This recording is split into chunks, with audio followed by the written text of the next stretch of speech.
good evening. Welcome to Vibin with Ashley Live. I'm your host, Ashley Live. This is episode 142. Tonight's guest will be singer, songwriter, guitarist Mariami. She spends her time living and working between LA and New York City. She also went to the prestigious Berklee College of Music. During the course of Mari's career, she has released 2 albums and countless singles. And most recently, her single Hilo was released in December. So she's gonna hop in the room here shortly and we're gonna get this party started. Hi guys, how we doing this evening? Hello, hello. Can't believe it's February, right? This year is off to a crazy start. It's flying by. Also, what kind of music are you guys listening to? What genres of music, artists are you listening to? Let me know in the comments. And Mari is in the house.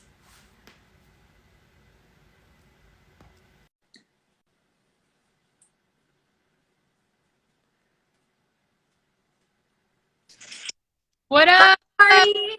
Hi! What up?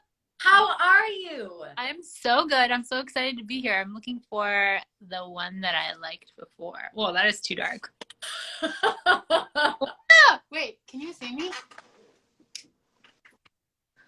Hey, it's like too dark, isn't it? A little too dark. A little too dark.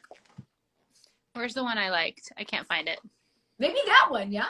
No, this is my favorite one. Oh no, that's crazy. Because I don't have a ring light. What up? Yes. Hello, hello. Thank you for spending your evening with us. I am so excited to chat with you, learn more about your career, and tell all the beautiful people what you've been up to. Of course. Wait, you're on the East Coast, right? I am. I'm in New York. Yeah. Oh my God, my people are here. What up, everybody? Say hi to probably your fans. My friends probably think you're beautiful. I was saying that earlier. Absolutely gorgeous. So yeah, I'm on the East Coast. I'm heading back to LA next week. We briefly talked about the LA New York thing. Definitely. Awesome. Well, thank you so much for joining me. Let's just hop right into it. So I want to start at childhood. Oh my God. When did music first come into your life? Girl, so I was born into a musical family. My grandfather was a music director of a ballet company. My mom was a music teacher. So we always had, what up, Trey? What up, Des? Powerhouse after hours. So music was always in the house. And Georgian culture is heavily integrated with music, so at dinners and family gatherings and everything, there would always be music, there would always be dance, there would always be singing. It was huge. Mm-hmm. Yeah. Mm-hmm. So what was one of your first memories with music in your household, if you go back to the very early years of your life? Oh my gosh. Well, with Georgian folk music and Georgian music in general, it's very common for there to be music at the dinner table. So Mm-hmm.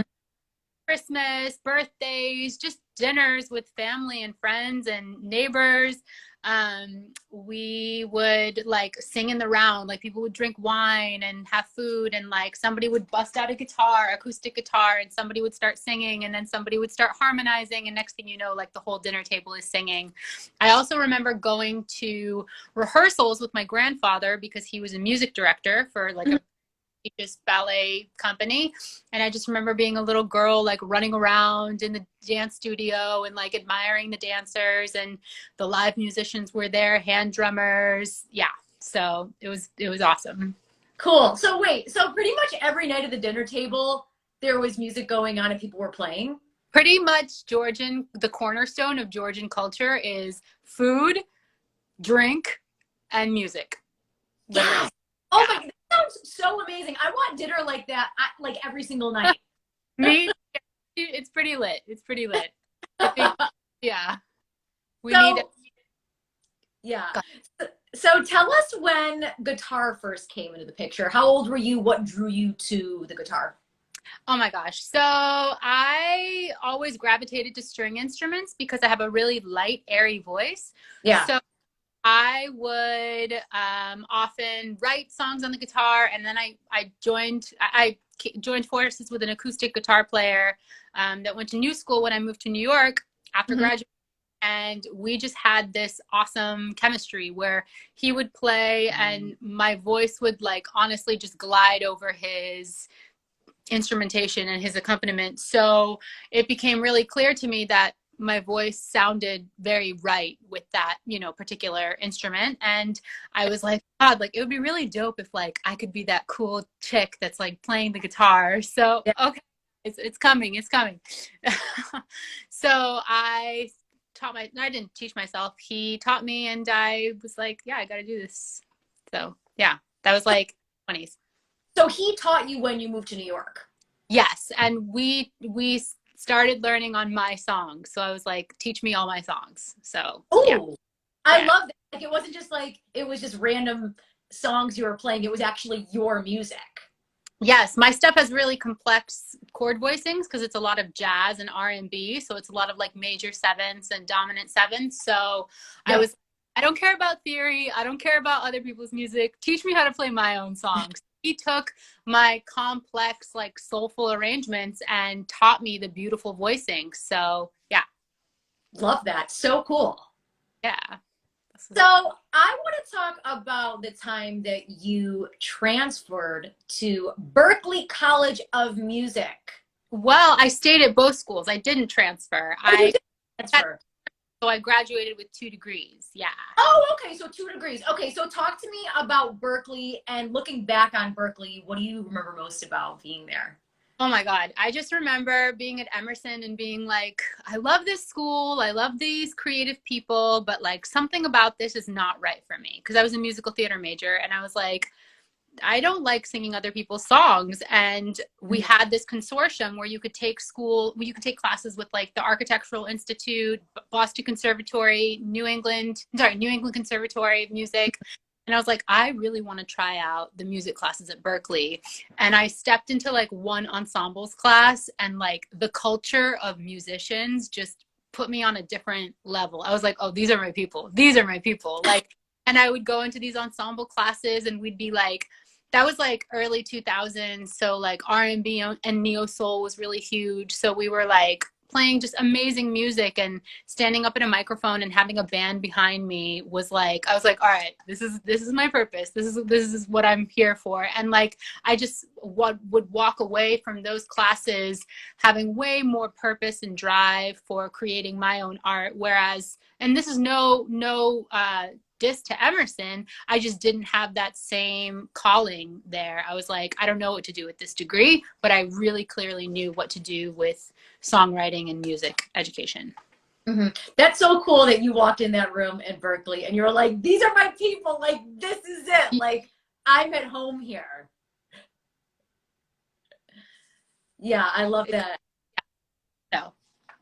No worries. I think it's so cool that when you were at Berklee and you met those people and those musicians, it just, you felt like a sense of home and you're like, this is where I'm meant to be. Yeah, when you meet your tribe, you just know, like, I feel like you have a sense of ease and like a lot of like doubt dissipates. Like at Emerson, like, and I know college students all have that anxiety. And like my sister's like gone through that in the past 4 years, just like that analysis paralysis of like so many options, so many degrees, so much like professional pressure, academic pressure. And you're like, I don't know what to do. I don't know what to do. And like, I had that at Emerson, but then the second I would walk into like a music class, I was like, I'm supposed to be an artist and I don't know how I'm going to do it. But it was when you're in your purpose or you're in your like alignment, like you just have a lot more clarity.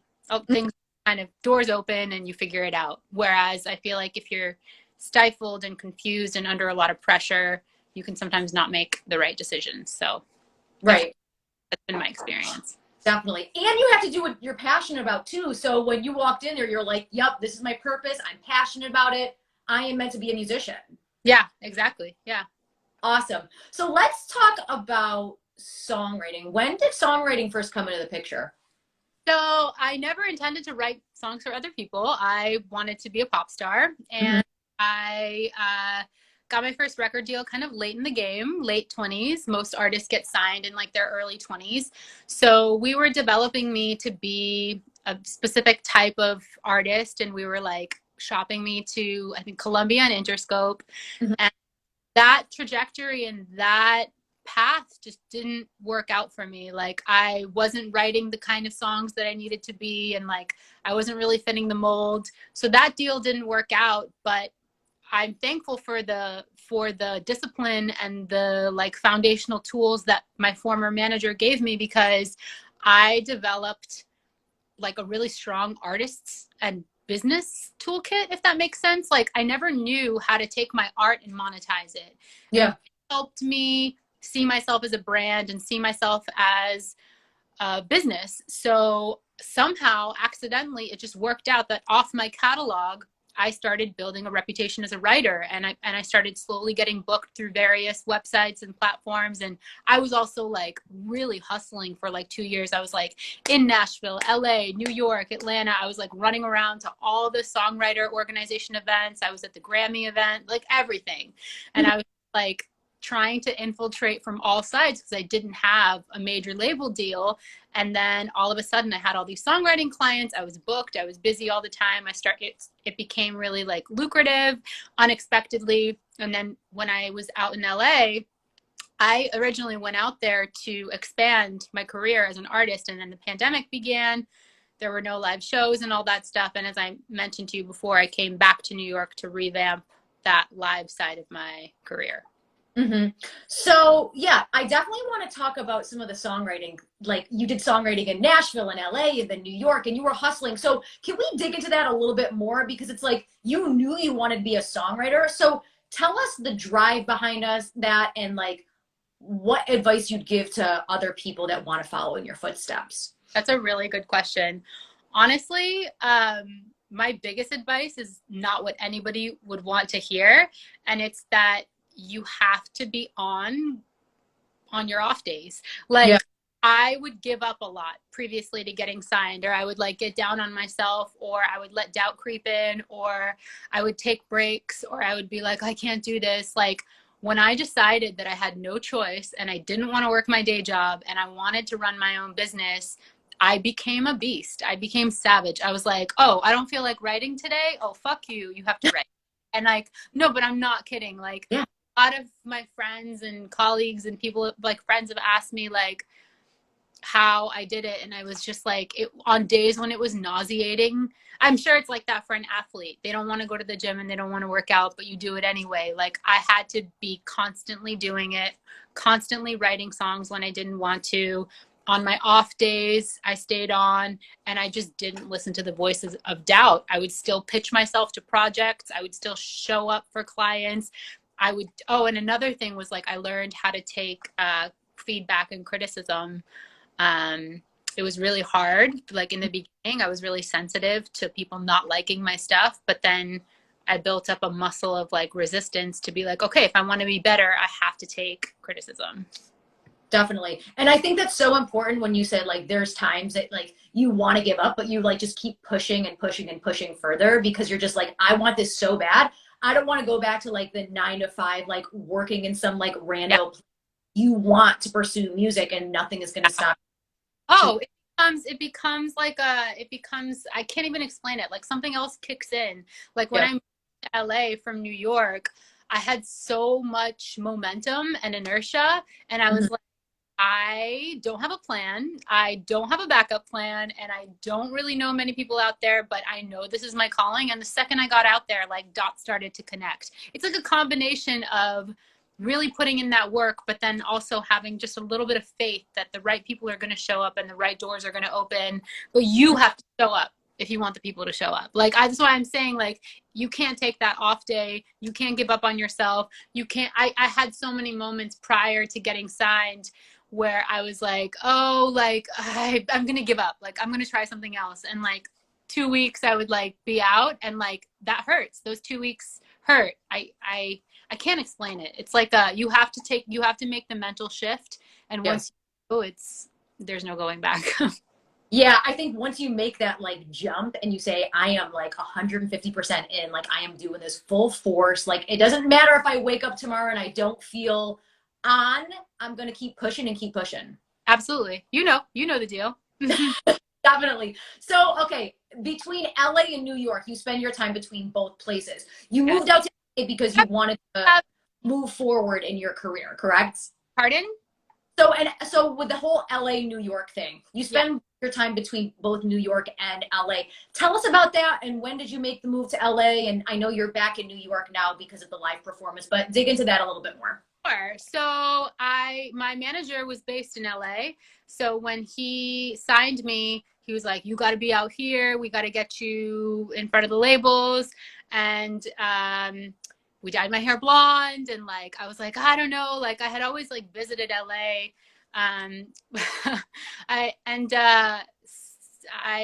just made the leap. I was like, I think I changed my number to an LA number. I had like a other number. Um, our audience is ready for the music. So I moved out there and then I just did it. I like figured it out. Like it was crazy. And I was there for 3 years and then I'll actually be in LA next week. And then my company is still based out there and I'm actually working with a choreographer out there for a music video. And then, yeah, oh my God, these comments are so funny.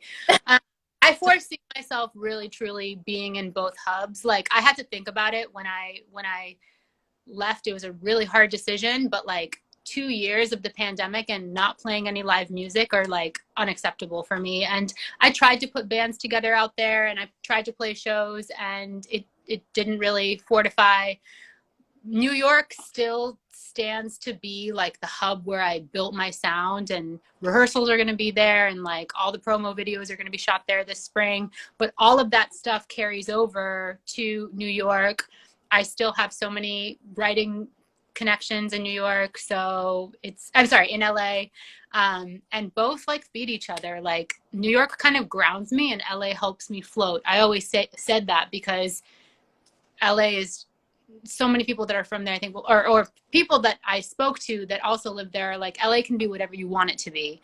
And New York is kind of a defined ethos. So when I'm in New York, I'm like head down in the studio, it's almost like I hibernate and I like write a lot of material and then I get to LA and I like expand my wings. It really, truly, if I could physically articulate, like that's what the vibe feels like.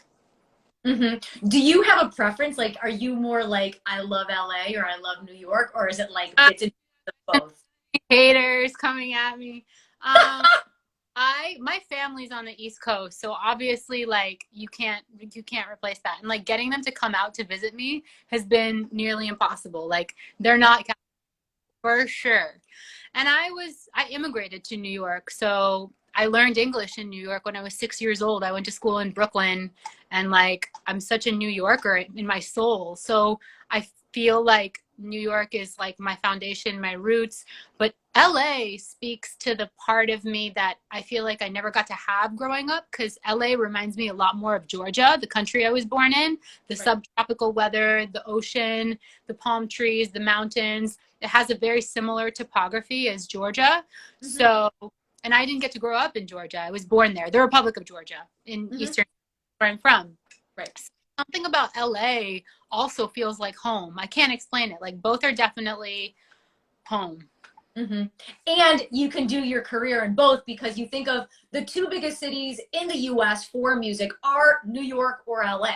Girl, you said it yourself. Yeah, it makes it, and I literally both are so rich and so unique and so hubs. They're like they really are. I couldn't think of like a better.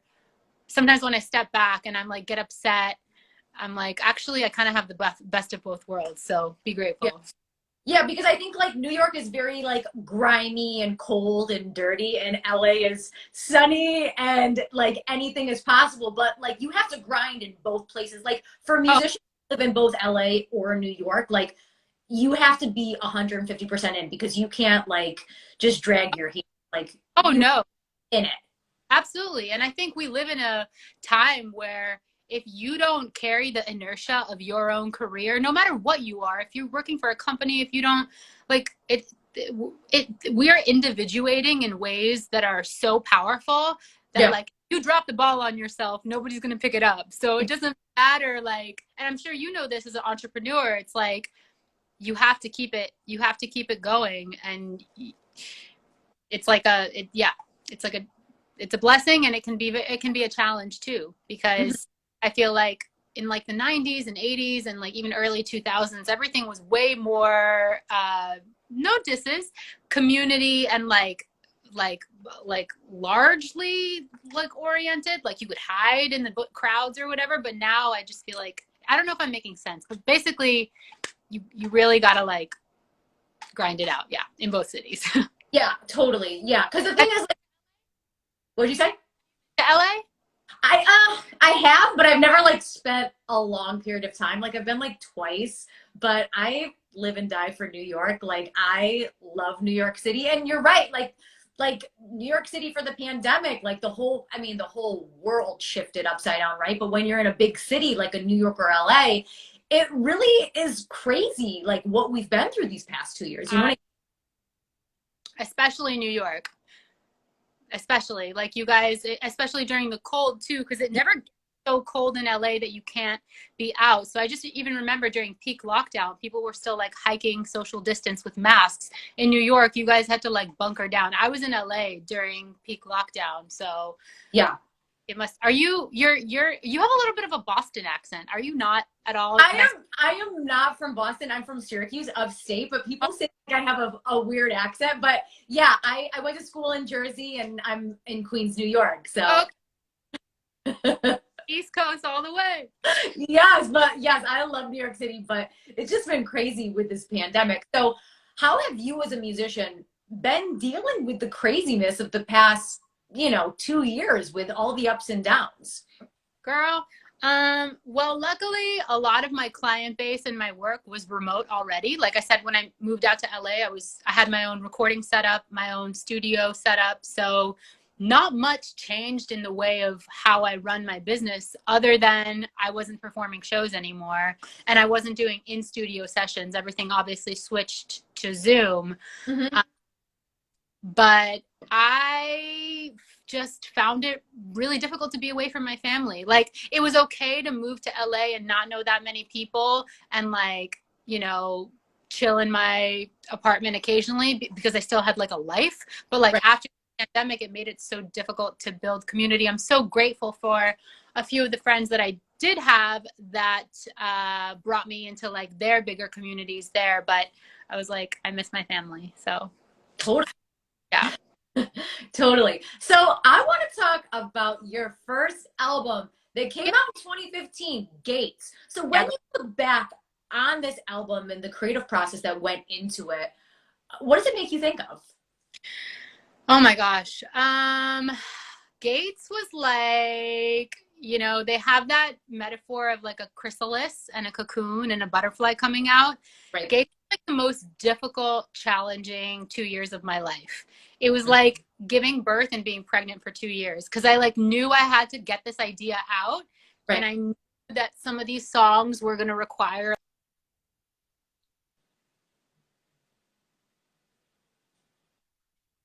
I was working like 3 jobs to pay for studio time. I was like so savage. I would like go to work, go to my second job, come home, write in my room for like 3-4 hours, wake up, go to the studio the next day. And like, I was so militant. I didn't hang out with people. I had like barely any social life. I was just like, this album needs to get done. And I like funded it. I had a little bit of support, but I think I spent like 20,000 of my own, 18 to 20,000 of my own. And I was just like my own investor. And I was like, this album is, I can't explain it. It was like similar to, how like some things you just know, like you have I was like, I know that Gates is going to be a prolific body of work. And I knew that certain songs were going to define me. So I knew that I had to like perfect them. And I would be in the studio for like 10 to 12 hours, like tweaking the reverb tail on a song and like making my producer do the most minute, detailed work on my vocals to make it sound exactly like I heard it in my head. So I eased up after that. Like I got way more relaxed, but Gates defined me as an artist. So I put a lot of work into it. And I love that you just were in the studio like excessively, like 10 to 12 hours, put your head down. Like I love when people are so involved in their work like that, like no distractions, like tunnel vision all the way. Oh, it wasn't voluntary, and it wasn't hard. Like nowadays, I feel like I have to be like, Mari, put your phone down. Don't check Instagram. Don't check email. Close that tab. Like it's different. Then I didn't want to. Like I'm telling you, like I didn't want to go out with people. I didn't want to. This is gonna sound terrible, but like I saw everything as a waste of time that wasn't me producing this product. I was obsessed. Like it was very obsessive and out of my power. I like didn't. I just, and a lot of anxiety was tied into it too, to be honest with you. I was just like anxious about getting this project finished, and I was really passionate about it, and nothing mattered to me more. It was involved, honestly. Yeah. But I like that you were so passionate about it and you just didn't give up, and you just blood, sweat, and tears poured everything that you had into it. No choice, had to.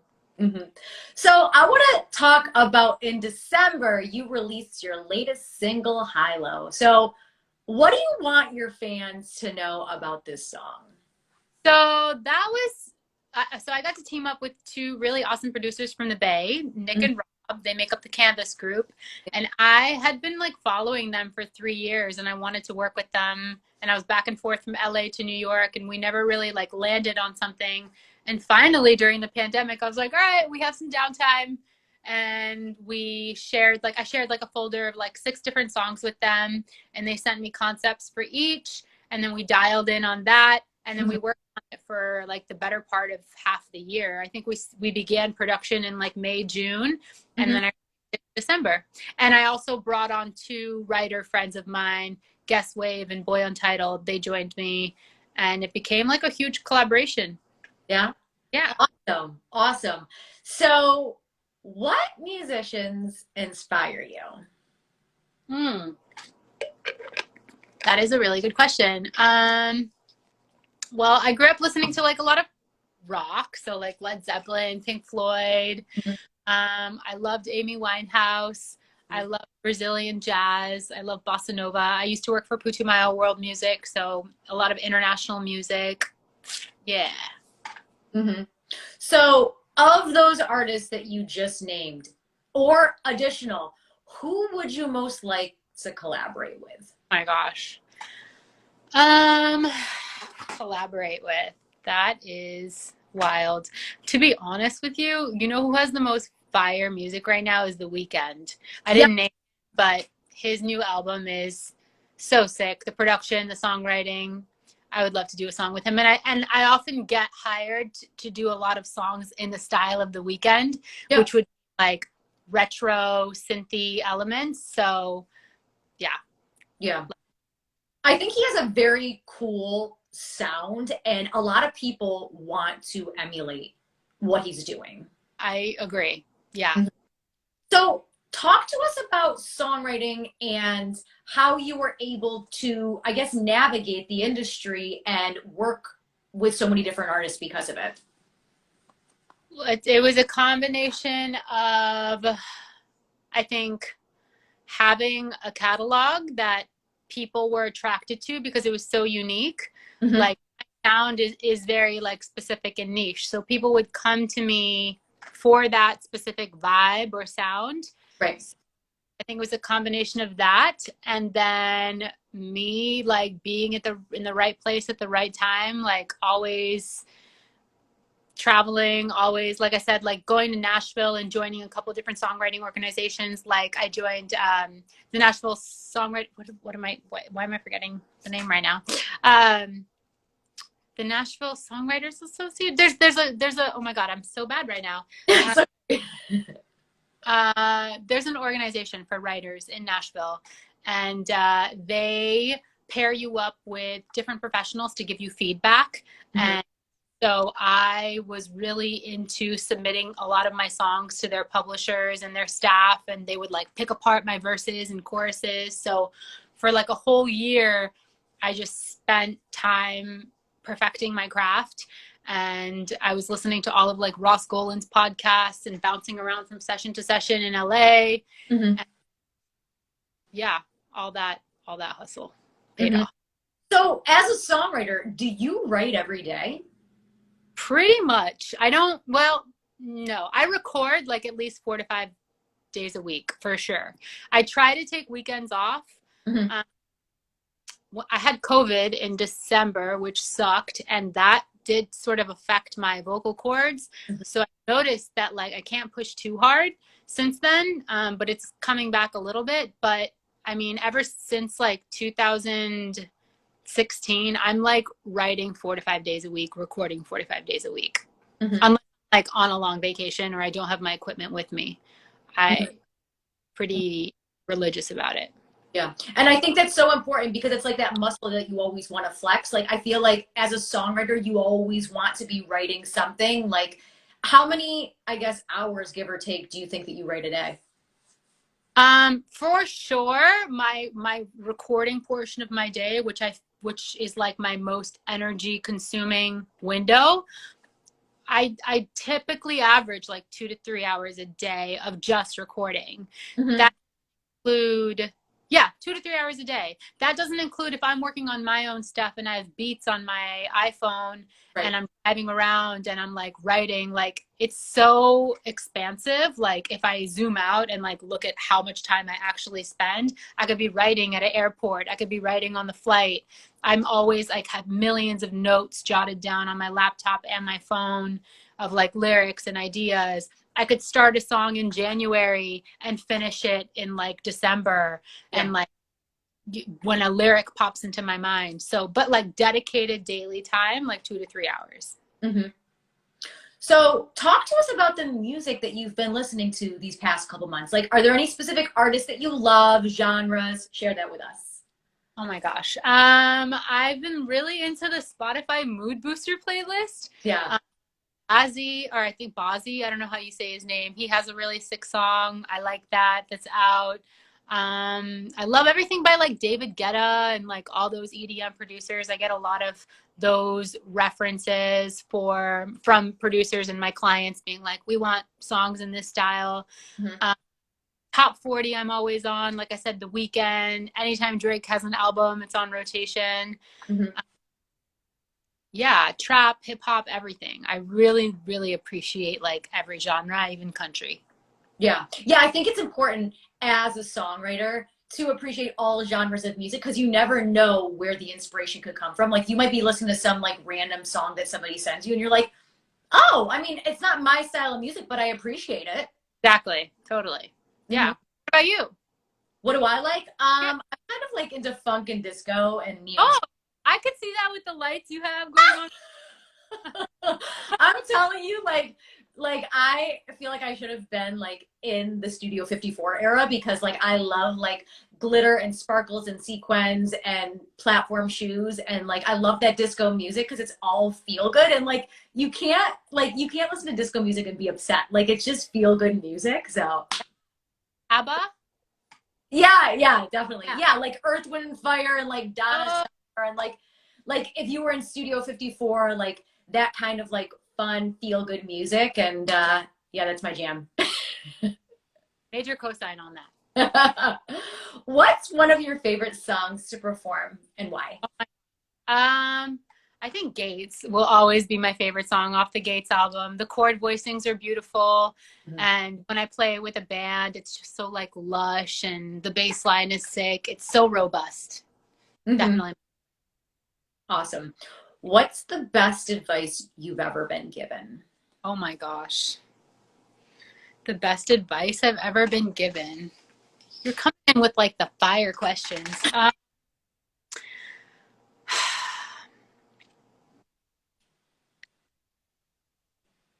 Oh, actually, to trust my instincts and to trust my taste. My dad actually said that to me earlier this year because I'm always like asking for second opinions and um, asking for feedback. And my dad was like, he said it so simply in a text, like in April this year.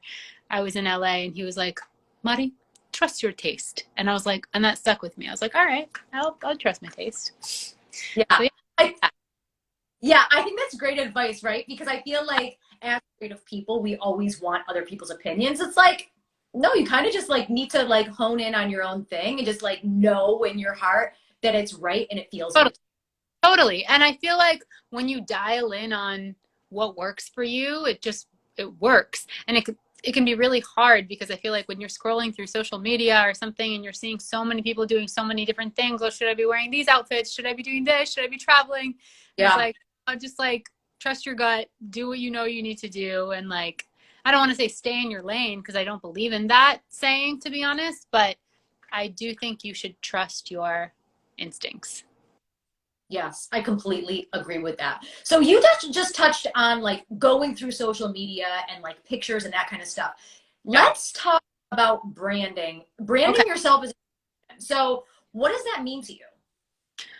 Branding myself has been such a lifelong journey because for the longest time, I was so determined to bring my Georgian culture into my brand. And I was like, oh, I gotta like wear these folk things, and people gotta know I'm Georgian. And I was Yeah. like, that's not really like working. Nobody knows where Georgia is. Nobody really has any connection to that country. It's so tiny. And I used to Mhm. spend a lot of energy.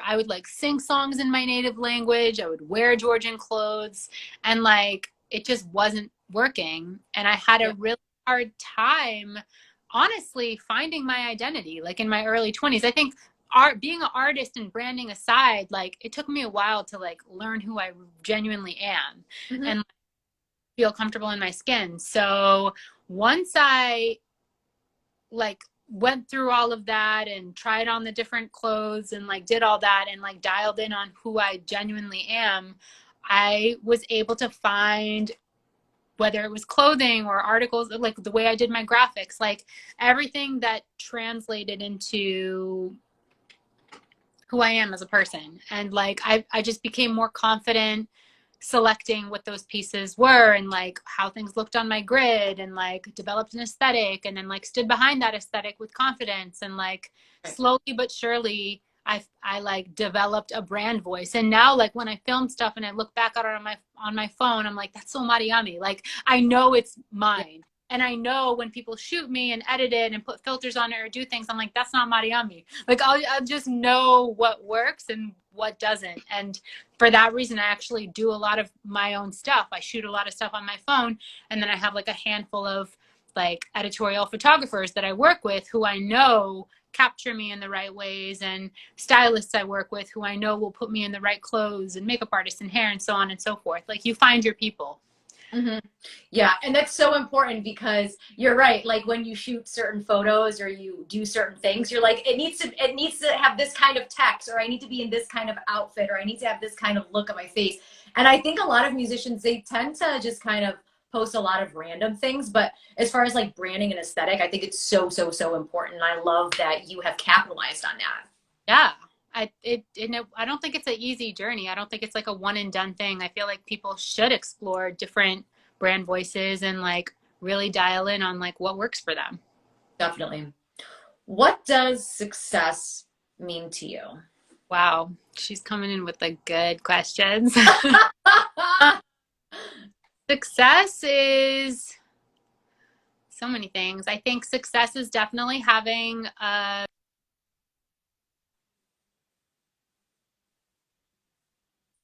whatever chosen field you're in, um, Mhm.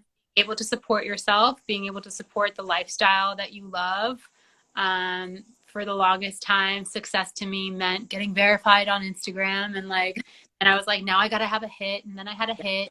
And I was like, well, now, like, there's always something else to attain, you know, like, and if we look at success as like an ongoing hunger, I feel like we'd never be happy. So I would definitely include happiness in the success bubble, Mhm. because and your metric of success always includes the right values. Because if you're not happy until you get certain things or attain a certain level of success, when you get that thing, you might not actually be happy, because that's like a very odd thing about psychology, Yeah. which a lot of successful and super wealthy entrepreneurs say, like you could like get to the top and still not feel happy. So that's something that I came to define for myself like a year ago, where I was like, I got to make sure that no matter what, I'm operating at a baseline of like fulfillment, so that I get the big things and the milestones come, I'm like grateful for them and not like, okay, I got to get the next thing, you know, like I used to be like that, and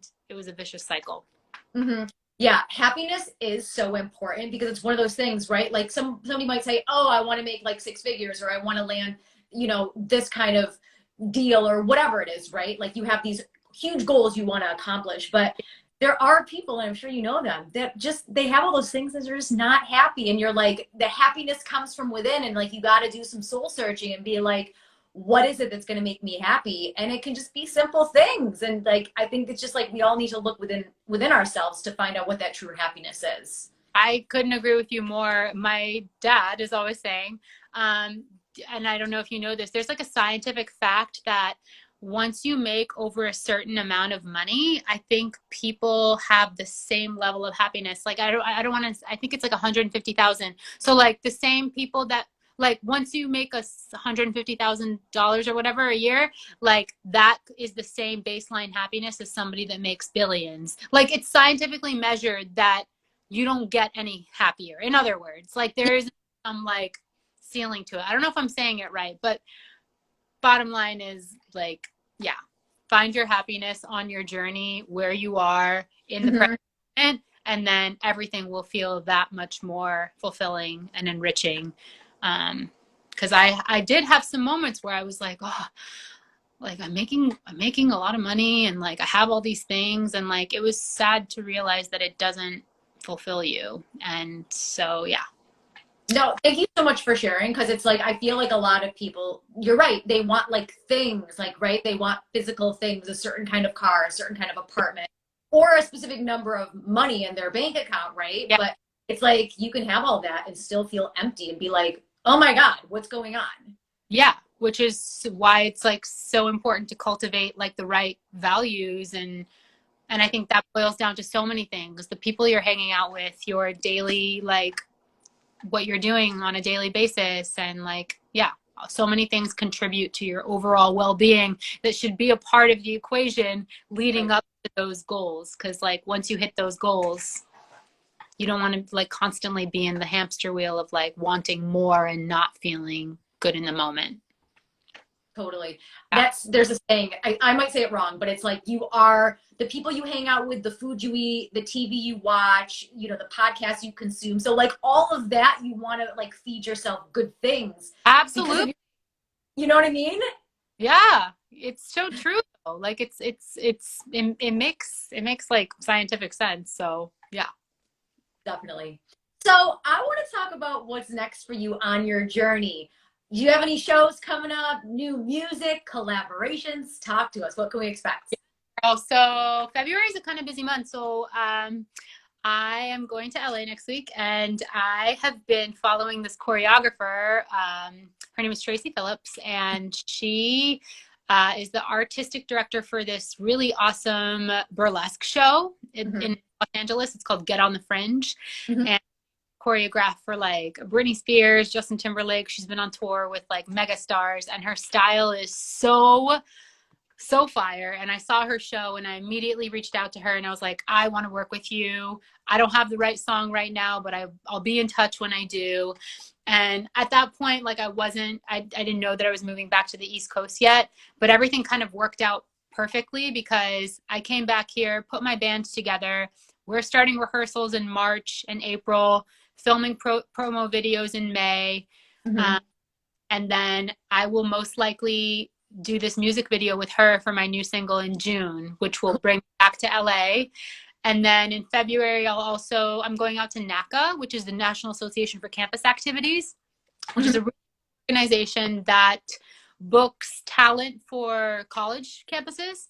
So I will present to these like talent buyers, and like you said, Syracuse. So like say a school in Syracuse is a big school, right? Like so Syracuse, Ithaca, and like another school in upstate New York, say they want to book me. They'll communicate with each other and be like, we'll grab her on the 24th, we'll grab her on the 26th, we'll grab her on the 27th. And then you like hit that target like region, and there's like different, there's like NACA Southwest, NACA West, NACA Northeast. Mm-hmm.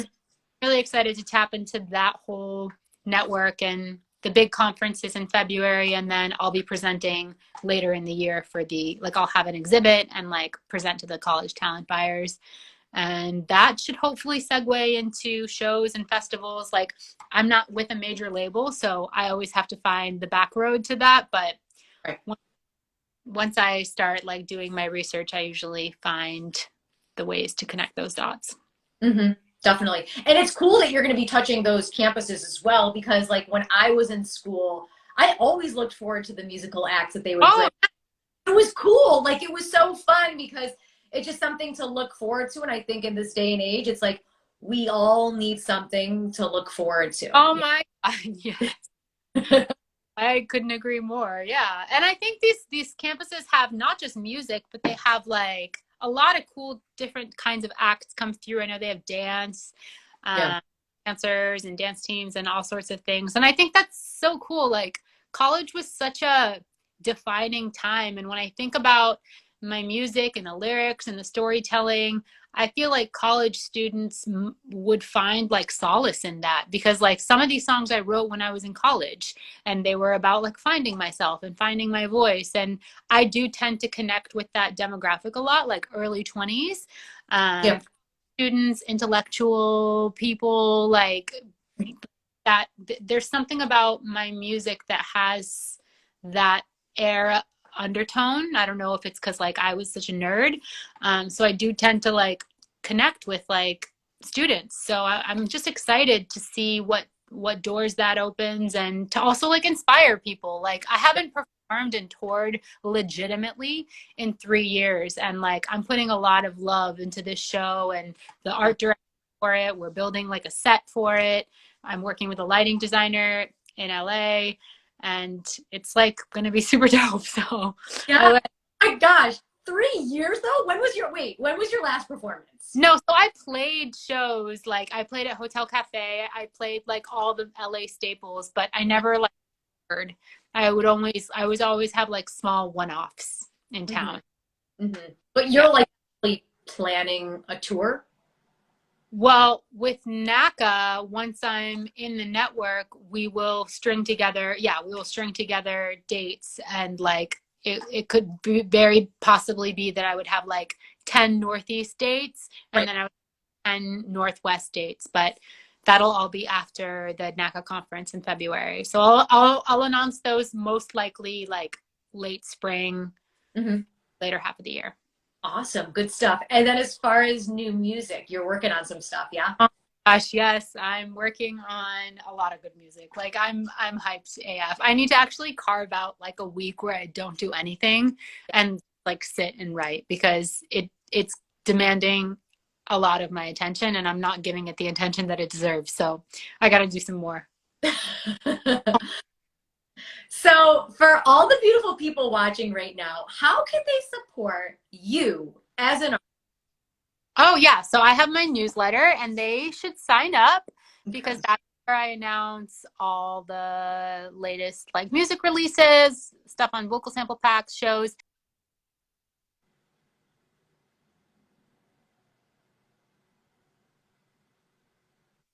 Put it in the comments. Yeah, just put it in the comments and then I can pin it.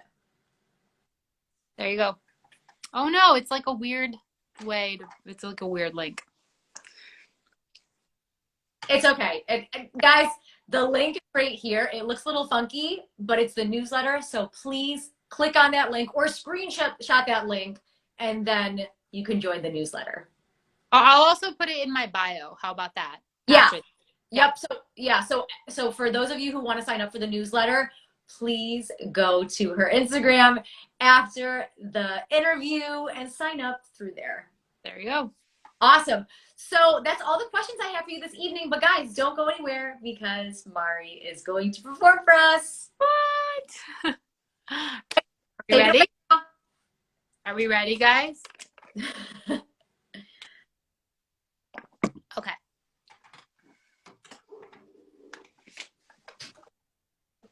All right. So I think I said this before, but my one of my favorite songs is Gates, and it's off the Gates album. So we'll do Gates first. Ready? Actually, we'll do Dear Kay first. Can you hear? Yep.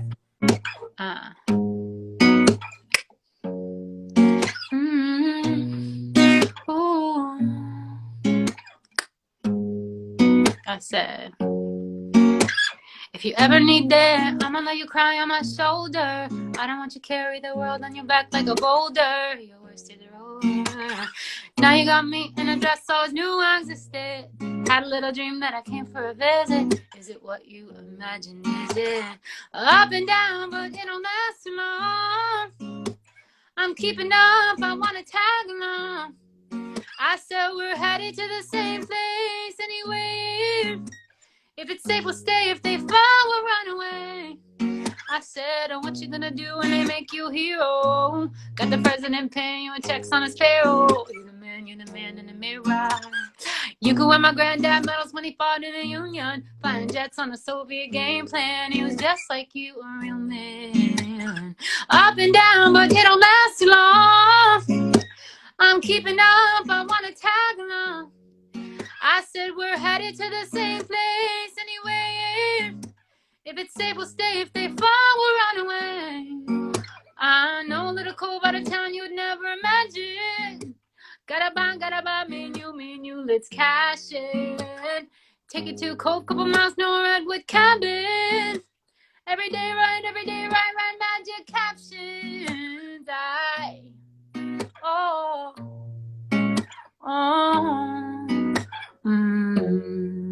I said up and down, but it don't last too long. I'm keeping up, I wanna tag along. I said we're headed to the same place anyway. If it's safe, we'll stay. If they fall, we'll run away. I said up and down, but it don't last too long. I'm keeping up, I wanna tag along. I said we're headed to the same place anyway. If it's safe, we'll stay. If they fall, we'll run away. Oh, my darling, I'm calling you. La da da da. Oh, my best friend, I'm calling you. La da da da. Yes! Guys, give it up. That's awesome. Yay! And what's the name of that song? That was Dear Kay. That's off the Vortex EP. So this is my absolute favorite song, Gates. My hair's like falling on my fingers. Here we go. Okay.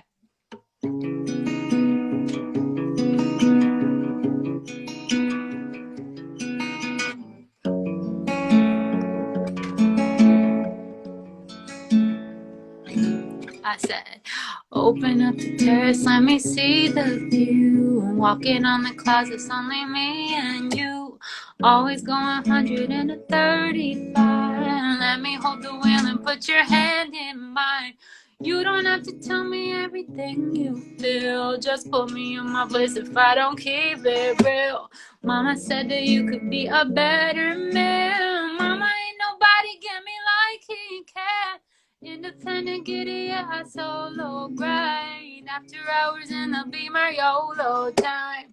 They gon' wanna hear an MC on this tape, but I ain't put a rapper on this is.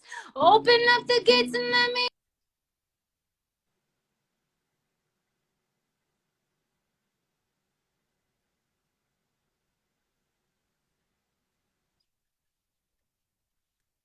My life ain't worth the fucking stress if you ain't in it. Open up the gates and let the angels sing. Let them play the trumpets when they see the king come through. I never doubt you for a minute. My life ain't worth the fucking stress. Spread Georgia girl.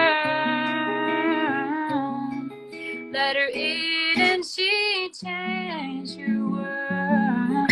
Just like in the movie. Girl, you let her in and she changed your world. Just like in a movie. days, all the way in there. Can't get no bars, can't tell my mom about this. We gotta go, please find a way. We gotta get away. Hey, all the way in there. You're getting out of it. You get so proud of it. You think about it every day. We gotta get away. Ooh. You could be the prince and I could be his wife, yeah. I never doubt you for a minute. My life ain't worth the fucking stress if you ain't in it. Open up the gates and let the angels sing. Let them play the trumpets when they see the king come through. I never doubt you for a minute. My life ain't worth the fucking stress. Oh, away on a river, beyond the meadow, just past the mountain. It's on the other side, stay by you. On the other side. Yes! That was beautiful. Thank you. Thank you. Tom says, awesome. Yes. Hannah says, wow. Thank you guys for all the love. So do you have time for a couple questions from the audience? Oh my God, of course. Yeah. Oh, if they have it. So guys, if you have any questions, feel free to put them in the comments. Thank you guys for the Oh, yes, guys. Thank you for joining. Thank you. Thank you. Thank you guys for being here. Thank you for all these lovely comments and everything. If you guys have any questions, I will answer them. What is one of your dream venues to play at? Oh, girl, Madison Square Garden. Are you kidding me? Yes! I saw NSYNC there. I saw Justin Timberlake there. I saw Led Zeppelin there. I think I saw The Who there. Mm-hmm. Knicks, of course. It's like New York staple. That would be sick. Definitely. And are there any specific LA venues that are bucket list for you? SoFi Stadium, Super Bowl. I would love any. Are you kidding me? Like the new crypto arena, what used to be Staples Center. That would be dope. I literally would take anything. Yeah. Where do you see your career in 5 years? Oh my gosh, great question. I think that in 5 years, I'll definitely have achieved like everything on my bucket list. Like having hits was a big one for 2021 and it happened. So hopefully I'll have US Billboard hits because those were UK hits. Yeah. Like US top 40. I'll hopefully have at least like a couple. And I mean, like, sometimes I hesitate to say, like, oh, I would love to be a household name. But I think, like, deep down, I want that. I think a part of me is terrified of success and fame. And then there's this other part of me that, like, craves it on a soul level. And only because I know I deeply, deeply desire it, I have to work through my own fears to, like, overcome whatever is holding me back from like really stepping into the limelight, because I really do think that like that's what I was made for. And if I'm playing small in some areas of my career, if I'm like really, so hopefully to just like let my guard down and like go for it, because Yes, love that so much. So as a songwriter, is there one person that you're like dying to write a song for?